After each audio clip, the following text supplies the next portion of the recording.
The storm's embrace, the salvage ship Vagrant's Dream shuddered violently as it tore through the atmospheric layers of Nethys, its hull screaming against the alien winds. Jackson Rivers gripped the control yoke with white knuckles, his weathered hands fighting to keep the vessel steady as warning lights bathed the cramped cockpit in angry red. The storm had come from nowhere, a massive electromagnetic tempest that turned his routine salvage run into a fight for survival. "Come on, you stubborn piece of junk," he muttered through gritted teeth, his voice barely audible over the groaning metal and howling wind. The ship's AI had died 20 minutes ago, leaving him to pilot blind through the chaos.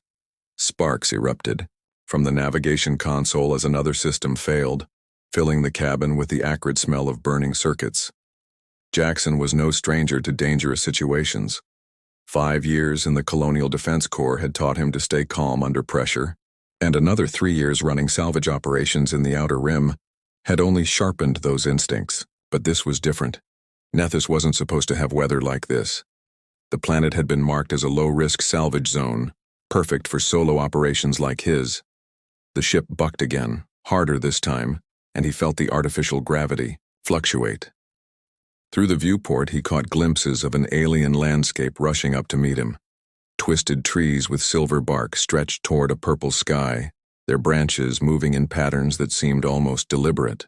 The ground below was covered in a carpet of bioluminescent moss that pulsed with soft blue light, creating an otherworldly beauty that would have been breathtaking under different circumstances. "Mayday, mayday," he called into his comm unit, knowing the effort was futile. The storm was jamming all frequencies, leaving him as isolated as a man could be. "This is salvage vessel Vagrant's Dream, going down on Nethys. If anyone receives this..." The ship's nose dipped sharply, and Jackson felt his stomach lurch. He had maybe 30 seconds before impact. His hands moved automatically across the console, shutting down non-essential systems and rerouting power to the emergency shields. It wouldn't be enough to prevent a crash, but it might keep him alive long enough to walk away from it. The canopy of alien trees rushed up to meet him, and then the world exploded into chaos. Among the wreckage, consciousness returned slowly, accompanied by the taste of blood and the persistent beeping of a failing life support system. Jackson's head throbbed with each pulse of his heart, and when he tried to move, every muscle in his body protested. The Vagrant's Dream had come to rest at a 45-degree angle, nose down in a grove of those strange silver trees. Through the cracked viewport, he could see that several of the trunks had been snapped clean in half by his violent arrival. It took him several minutes to extract himself from the pilot's seat and assess the damage. The ship was a total loss, that much was clear. The hull had cracked in 3 places, the engine was dead, and half the systems were either destroyed or failing. But he was alive, and his emergency supplies were intact. In the salvage business, that counted as a win. Jackson gathered his gear with practiced efficiency: a military-grade medkit, emergency rations for 2 weeks, a portable water purifier, and his sidearm. The planet's atmosphere was breathable according to his suit's sensors, though it carried strange scents that reminded him of ozone and something floral he couldn't identify. The gravity was slightly lighter than Earth standard, making each step feel just a little too easy. The forest around the crash site was eerily quiet. No bird songs, no insect buzz, just the whisper of wind through those peculiar silver leaves.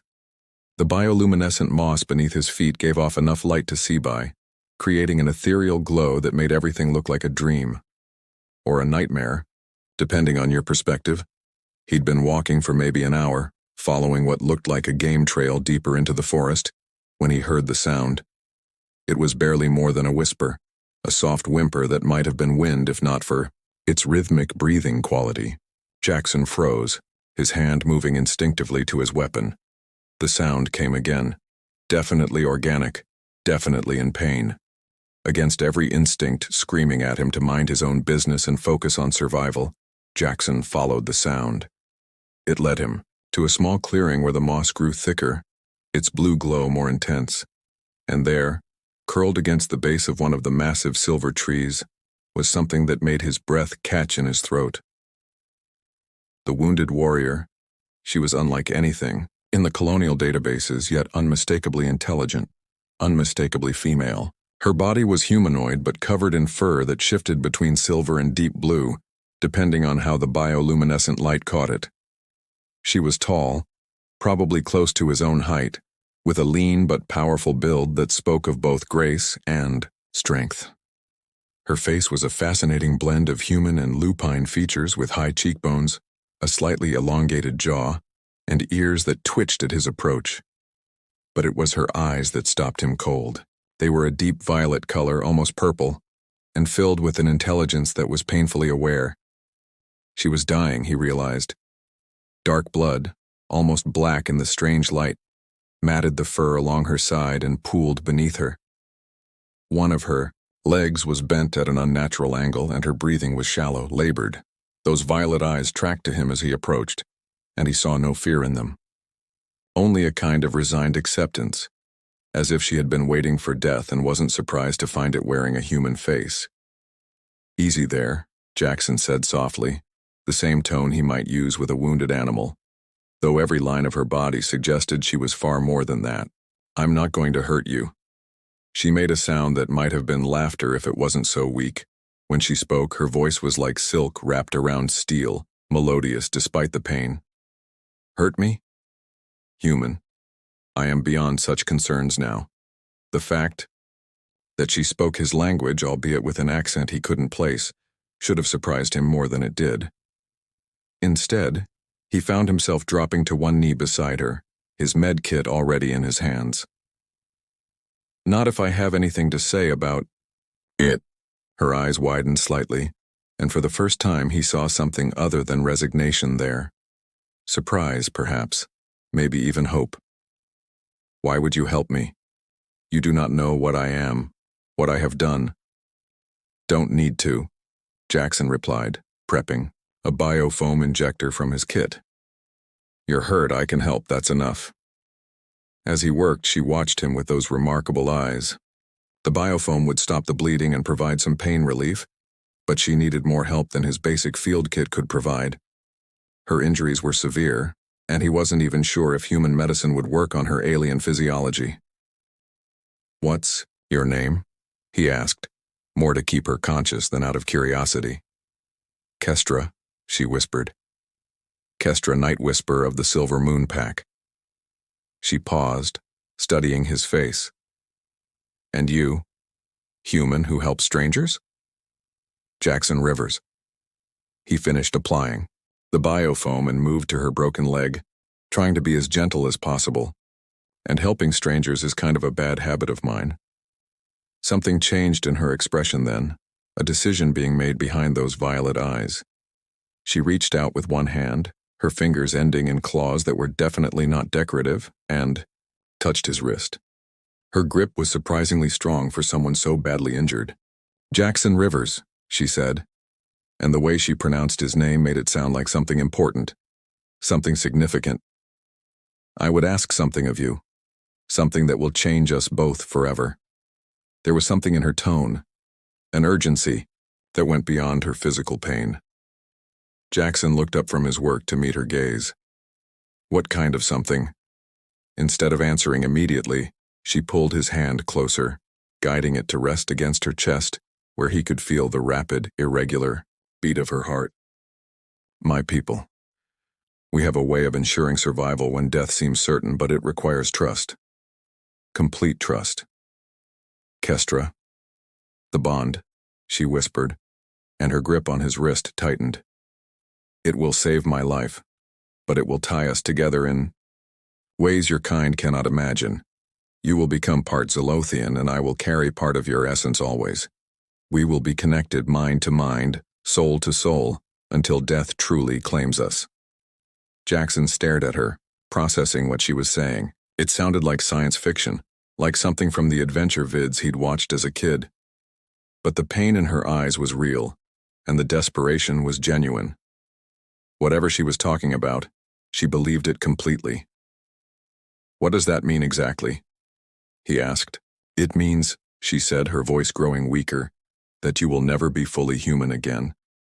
And I will never be fully Zolothian. We will be something new, something between worlds. Her eyes began to flutter closed. But we will be alive. The ethical implications crashed over him like a wave. This was a decision that would alter the fundamental nature of his existence, made in a moment of crisis with someone he'd known for all of 10 minutes. Every rational part of his mind screamed that it was insane. But she was dying. He could see it in the way her breathing was becoming more shallow, in the way her grip on his wrist was loosening. Whatever this bond was, it was her only chance. "Will it hurt?" he asked. A ghost of a smile crossed her lips. Everything worthwhile hurts, Jackson Rivers. Before he could change his mind, before rational thought could override instinct, he nodded. "Do it!" Kestra's eyes snapped open, suddenly blazing with violet fire. She pulled his hand to her mouth and bit down, her fangs piercing the skin of his palm. Pain shot up his arm, but it was followed immediately by something else, something warm and electric that spread through his bloodstream like liquid lightning. The world around them began to glow brighter, the bioluminescent moss responding to some unseen energy. Kestra's wounds began to close, the dark blood stopping its flow, her broken bones straightening with audible pops. But Jackson barely noticed, because his entire nervous system was on fire with sensation. He could feel her thoughts touching his mind, her memories bleeding into his consciousness, images of silver cities under alien moons, of pack hunts through crystalline forests, of battles fought with claw and fang against enemies he didn't recognize. And through it all, he felt her strength flowing into him, changing him at the cellular level. When it was over, they collapsed together on the glowing moss, both breathing hard. Kestra's injuries were completely healed, her fur now shining with health and vitality. Jackson felt different too, stronger somehow, his senses sharper than they'd ever been. "It is done," Kestra whispered, and when she looked at him now, there was something new in her violet eyes, something that might have been love or possession or both. "You are mine now, Jackson Rivers, and I am yours, forever." As consciousness faded, Jackson realized that his quiet life as a salvage pilot had just ended forever. Whatever came next, whatever challenges this bond would bring, there was no going back.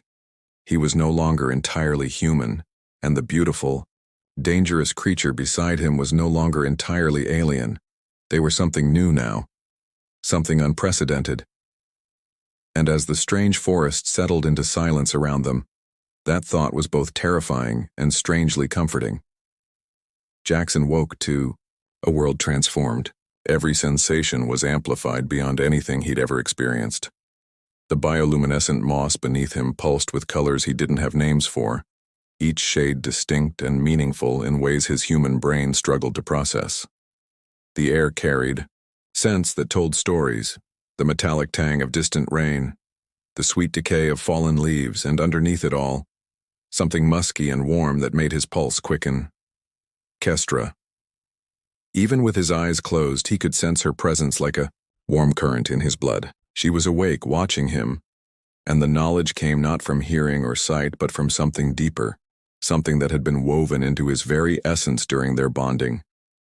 When he finally opened his eyes, she was there, sitting cross-legged, beside him with an expression that mixed concern with something that looked almost like pride. Her silver-blue fur caught the forest's ethereal light, making her seem to glow from within. The wounds that had been killing her just hours before were completely gone, leaving only the faintest scars beneath her fur.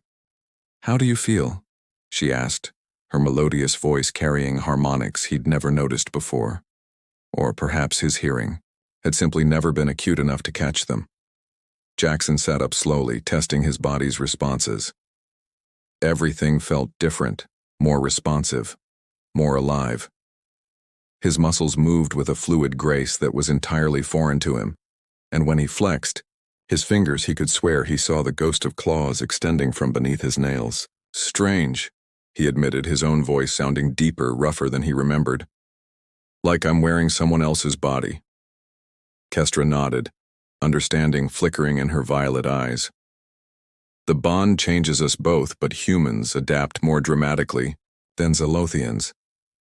Your species is remarkably flexible at the genetic level. She reached out and touched his face, her clawed fingers tracing the line of his jaw. You're still you, Jackson Rivers, but now you're also something more. He caught her hand in his, marveling at how perfectly their fingers fit together, how right the contact felt. Through their joined hands, he could feel echoes of her emotions, relief, affection, and underneath it all, a fierce protectiveness that took his breath away. What exactly am I now? He asked. Part Zolothian, part human, a hybrid of both worlds. She smiled, showing teeth that were slightly sharper than they'd been before. Your people would call it evolution, mine would call it destiny. Before Jackson could respond, a new scent hit his enhanced senses. Multiple scents, actually. 5 distinct signatures approaching through the forest with purpose and barely contained aggression. His body tensed automatically, muscles coiling with predatory readiness that felt both natural and alien. Kestra was on her feet instantly, her posture shifting into something unmistakably defensive. They've found us, she whispered. But her words carried easily to his newly sensitive ears. Who? My pack. There was something in her tone that made his stomach tighten. Led by Thane Ironmaw, my former mate. The word former should have been reassuring, but the way she said it suggested complications. Jackson stood as well, his body moving with that same uncanny grace, and was surprised to find himself slightly taller than he'd been before. Is that bad? Kestra's tail. When had he started thinking of it as naturally as her arms? Lashed behind her with agitation. Thane will not understand what we've done. To him, I've bonded with an outsider, a lesser species. It's an insult to everything he believes. The approaching sense grew stronger, and now Jackson could distinguish individual signatures. There was the leader, whose scent carried authority, and barely controlled rage.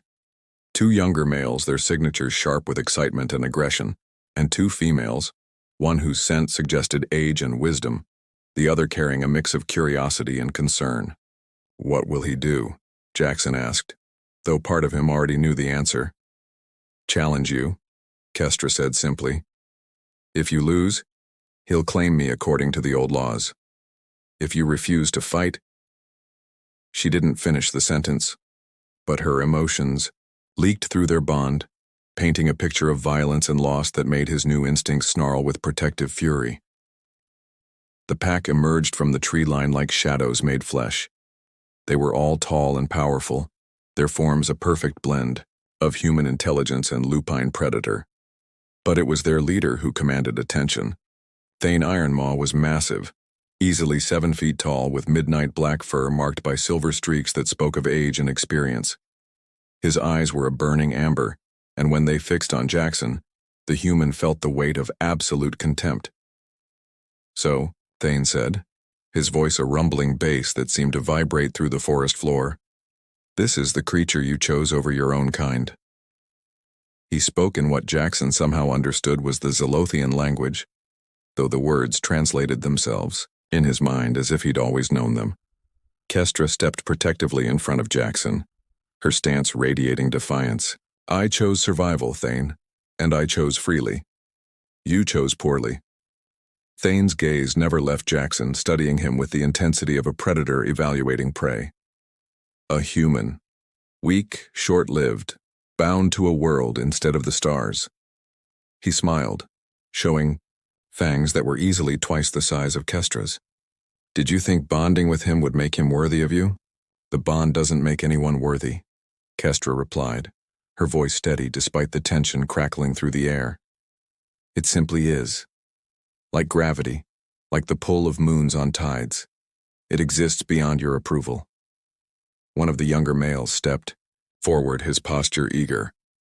Let me end this quickly, Thane. The human is an abomination. No, Phoenix. Thane held up a hand without looking away from Jackson. This requires a proper challenge. The old ways. His smile widened. Unless, of course, the human is too weak to accept.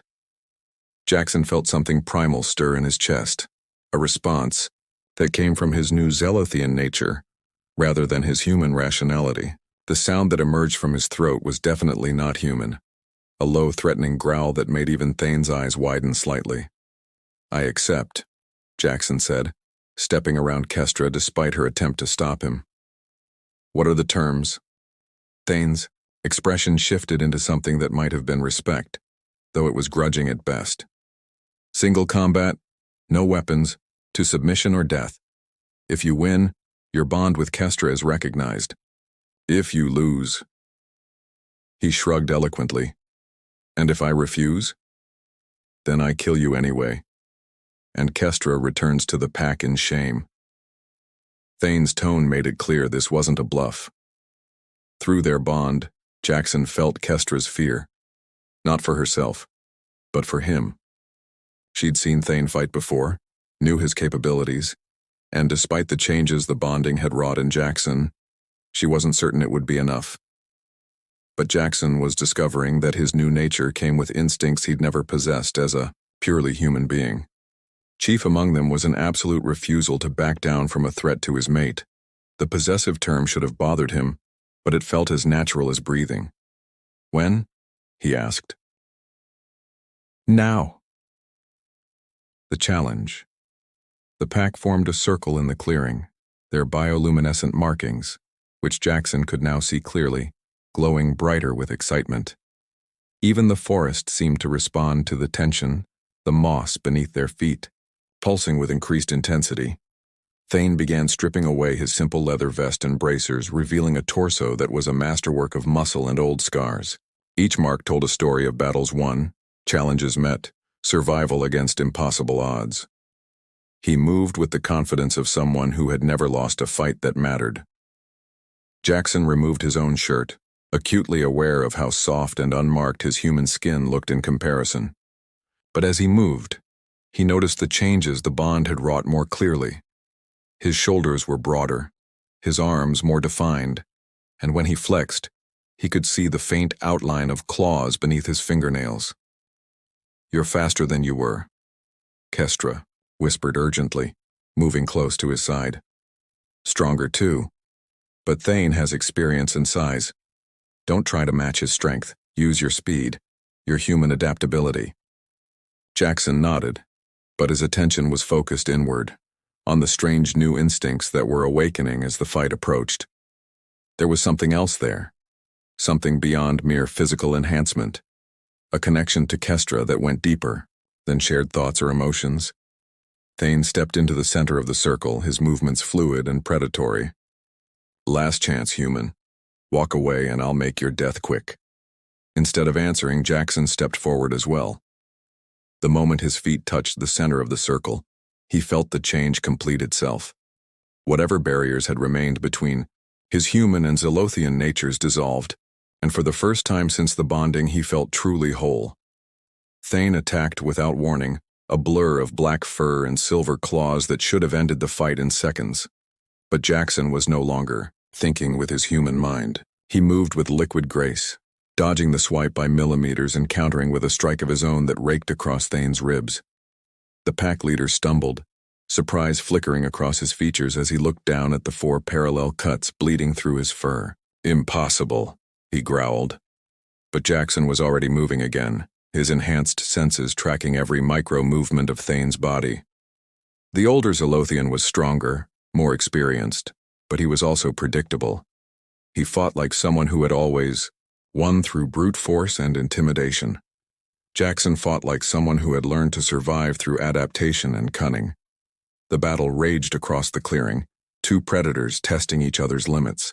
Thane's claws opened wounds on Jackson's arms and chest, but the human speed kept him from taking any truly damaging hits. In return, Jackson's strikes were surgical, targeting nerve clusters and pressure points with a precision that spoke to his military training enhanced by Zelothian instincts. Through their bond, he could feel Kestra's emotions: fear, pride, love, and something else. Power. She was somehow channeling her strength to him, sharing her life force through their connection. Thane seemed to sense this as well, because his attacks became more desperate, more reckless. "You fight with borrowed strength," he snarled, lunging forward with both hands extended. Jackson caught his wrists, and for a moment they stood locked together, strength against strength.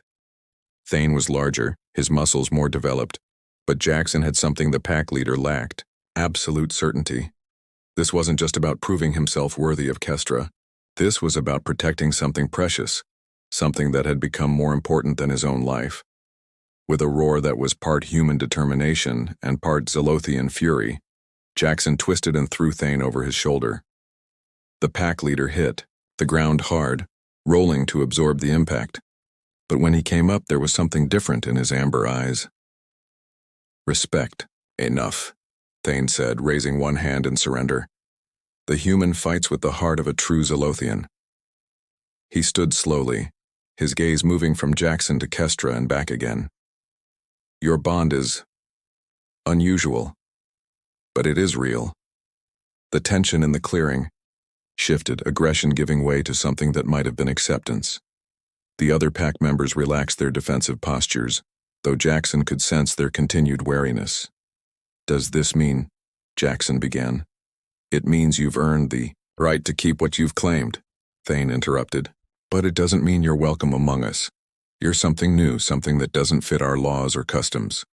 He looked directly at Kestra. If you choose to stay with him, you choose exile from the pack. Kestra moved to Jackson's side, her hand finding his with unerring accuracy. Then I choose exile. The words hung in the air like a physical weight. Jackson felt the magnitude of what she was giving up. Her family, her culture, everything she'd ever known. All for a bond she'd formed with a stranger in a moment of desperation. Kestra, he said softly, you don't have to. Yes, I do. She turned to face him fully, her violet eyes blazing with conviction. The bond doesn't lie, Jackson Rivers. What we have is real, and it's worth any sacrifice. Thane nodded slowly, something that might have been approval flickering across his features. So be it. He looked around at the other pack members. We leave them to their choices. As the pack began to disperse back into the forest, Thane paused beside Jackson. You fought well, human. But fighting one challenger is nothing compared to what you'll face. There are others who won't be so reasonable, who'll see your bond as an abomination that must be destroyed. Let them come, Jackson replied, surprised by the confidence in his own voice.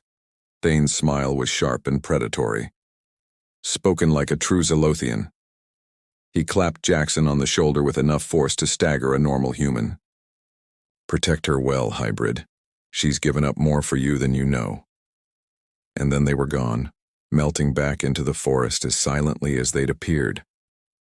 Jackson and Kestra stood alone in the clearing, the bioluminescent moss pulsing gently around them, their bond humming with shared emotion. No regrets? Jackson asked. Kestra smiled, rising up on her toes to press her lips to his. The kiss was electric, charged with the energy of their connection, and when they broke apart, both were breathing hard. None, she whispered against his lips. We're bound now truly and completely. Whatever comes next, we face it together. As they held each other in the alien forest, Jackson realized that his old life, his quiet existence as a salvage pilot, was truly over. In its place was something far more complex and dangerous, but also infinitely more meaningful. He was no longer human, but he wasn't fully Zolothian either. He was something new, something unprecedented, and with Kestra at his side, he was ready to discover exactly what that meant. 3 days had passed since Thane's pack departed, 3 days of learning to live with abilities that defied everything Jackson thought he knew about biology and physics. His enhanced senses could track the movement of small creatures through the forest canopy. His strength allowed him to uproot trees that would have required machinery before, and his connection to Kestra had deepened into something that transcended mere emotional bonding. They had built a shelter from fallen branches and bioluminescent moss, creating a space that felt like home, despite being light years from anything either of them had known before. In the quiet moments between exploring his new abilities, Jackson found himself studying Kestra with fascination. The way she moved was poetry in motion, every gesture precise and meaningful. When she laughed, which happened more frequently now that they were alone, the sound seemed to make the very forest around them brighter. But their peace was not destined to last. The first sign of trouble came as a distant rumble in the sky, a sound that Jackson's enhanced hearing identified as spacecraft engines long before any normal human would have noticed. Kestra's head snapped up from where she'd been weaving together fibers to create new clothing, her violet eyes immediately alert. "Two ships," she said, her voice tight with tension. "One human, one Zolothian." Jackson felt his stomach drop. Through their bond. He could sense Kestra's growing anxiety, a complex mix of anticipation and dread that made his own pulse quicken. "Friends of yours?"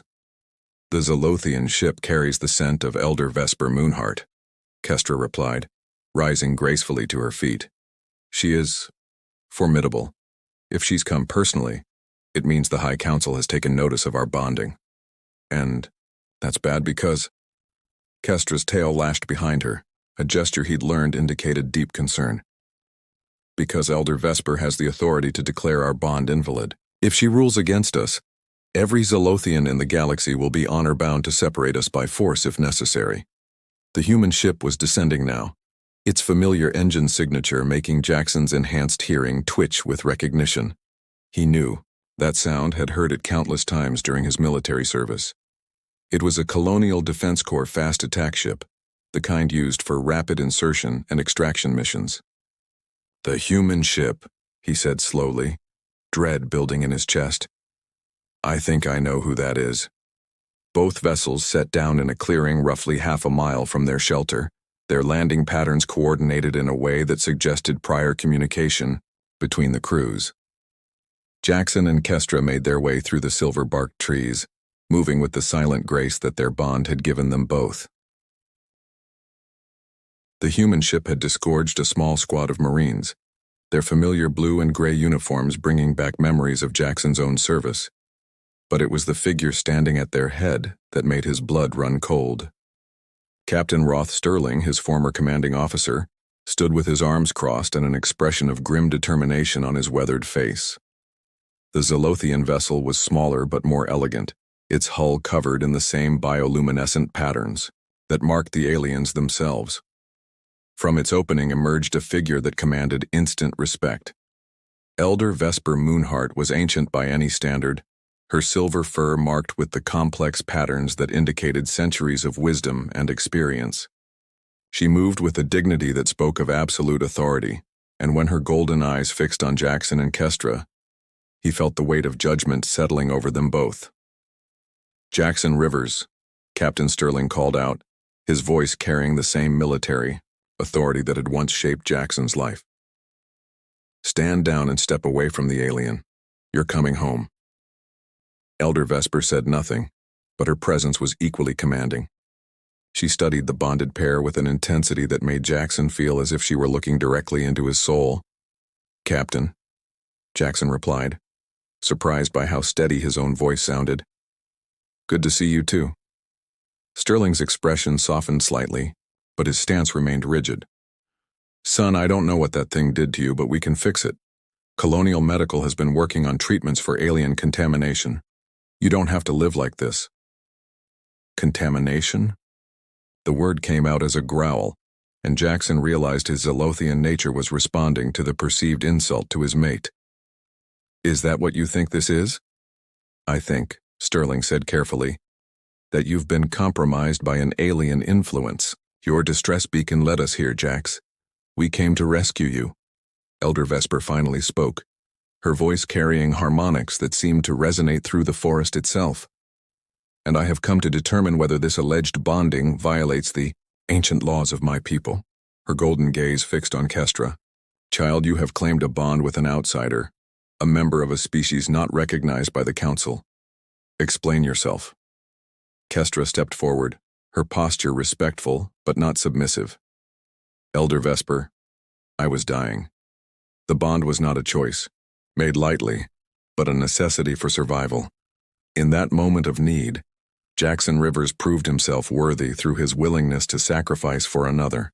Survival does not justify the corruption of our bloodlines, the elder replied, though her tone was not unkind. The human species lacks the genetic markers necessary for true bonding. What you have created is an abomination. Jackson felt anger flare through the connection he shared with Kestra, but it was matched by his own rising fury. Abomination? He said, stepping forward to stand beside his mate. Is that what you call something unprecedented? Something that might represent evolution rather than corruption?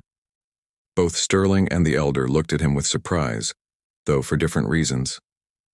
Sterling because he'd never heard Jackson speak with such conviction, and Elder Vesper because few beings had ever dared to challenge her directly.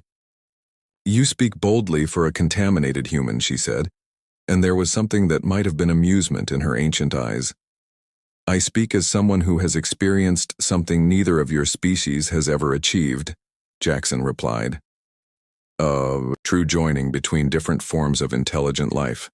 Instead of calling it an abomination, maybe you should be asking what we might learn from it. Captain Sterling stepped forward, his hand resting on his sidearm.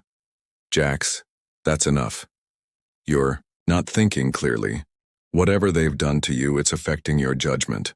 My judgment is clearer than it's ever been, Jackson said, and through his bond with Kestra he felt her pride and love flowing into him like liquid courage.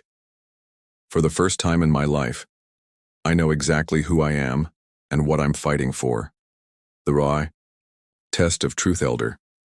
Vesper raised one clawed hand and both the human marines and her own retinue fell silent.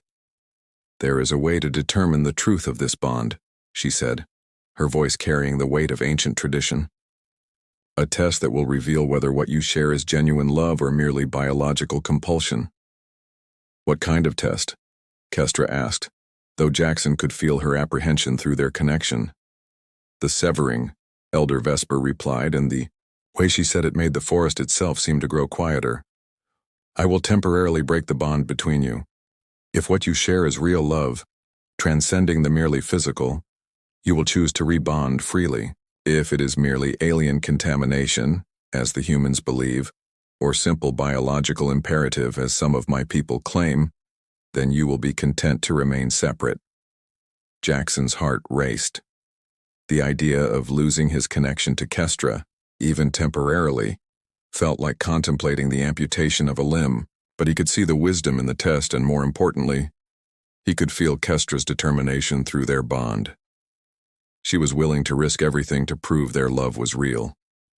And if we pass this test, he asked, then your bond will be recognized by both species, Elder Vesper said. You will have proven that love can transcend the boundaries of evolution itself. Captain Sterling stepped forward, his expression grim. And if they fail? If this bond is just alien mind control, then the human returns with you, and the Zolothian faces exile for her crimes against nature, the elder replied. The stakes couldn't be clearer. Everything they had built together, everything they felt for each other, would be put to the ultimate test. Jackson looked at Kestra, seeing his own resolve reflected in her violet eyes. We accept, they said in unison, their voices harmonizing in a way that made several of the observers step back in amazement. Elder Vesper nodded slowly. Then let us begin. The moment of truth. The ritual took place in the same clearing where Jackson and Kestra had first bonded, with representatives of both species forming a circle around them. Elder Vesper stood at the center, her ancient hands weaving patterns in the air that seemed to bend light itself.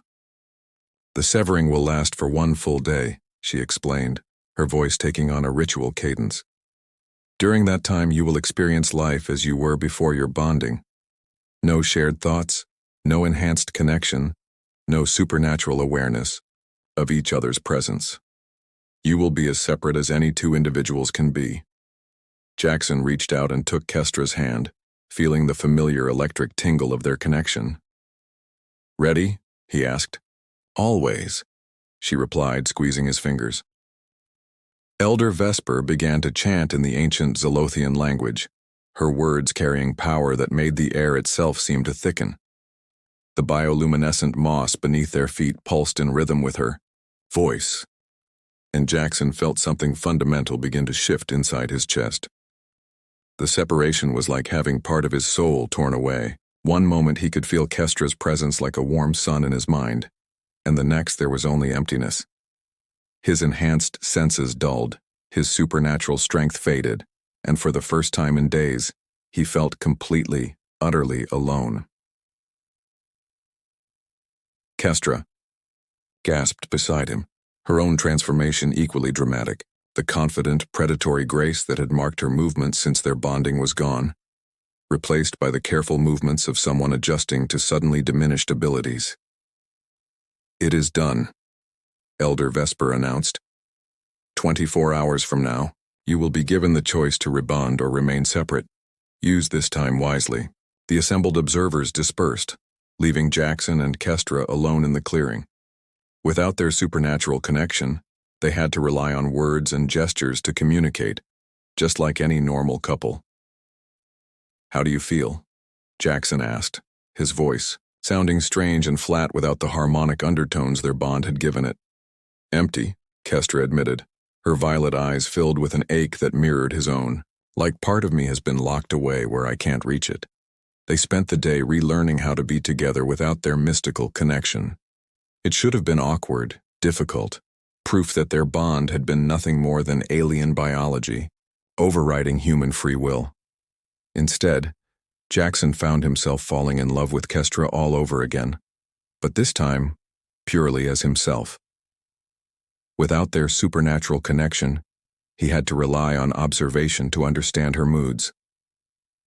He watched the way her ears twitched when she was thinking, the way her tail curled when she was content, the way her eyes lit up when she laughed. She was beautiful, intelligent, brave, and kind, and every moment spent in her company made him more certain that what they shared transcended any mere biological imperative.